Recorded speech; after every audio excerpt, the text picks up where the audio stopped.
তো পিছন থেকে একজন লোক এসে এই গ্যাপটার মধ্যে দাঁড়ায় গেছে, দাঁড়াইয়ে চুপ করে ব্যাগটা নিয়ে গেছে। দুপুর 12:12 একজন ভদ্রলোক আসছেন, তার পে অর্ডার জমা দিবেন।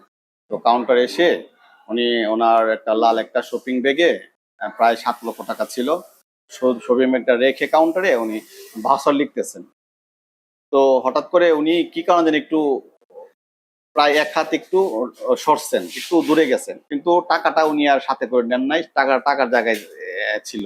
তো পিছন থেকে একজন লোক এসে এই গ্যাপটার মধ্যে দাঁড়ায় গেছে, দাঁড়াইয়ে সে মানে চুপ করে ব্যাগটা নিয়ে গেছে।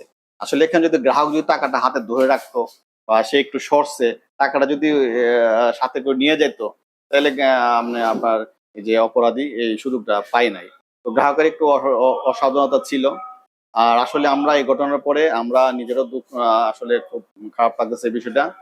আমরা সাথে সাথে পুলিশকে ইনফর্ম করি, জিডি করা হয়েছে, পুলিশ ওখানে আসছে, তাদেরকে আমরা সহযোগিতা করেছি, ভিডিও ক্লিপ, ভিডিও ফুটেজ সবকিছু দিয়েছি। স্পোর্টে নিয়ে সমস্ত বিষয়টা আমরা দেখাইছি। অনেক সাংবাদিক ভাইরাও আসছে, তাদেরকে আমরা দেখাইছি। আসলে এখানে আসলে সাবধানতাটা খুব জরুরি। হ্যাঁ, গ্রাহকের সাবধানতাটা খুব জরুরি। একটা ভিড় থাকে, ভিড়ের মধ্যে আসলে একটু সাবধান হলে এই ঘটনাগুলো ঘটে না আসলে।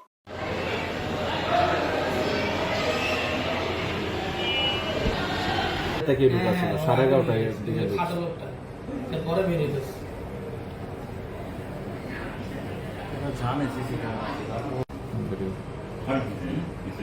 জি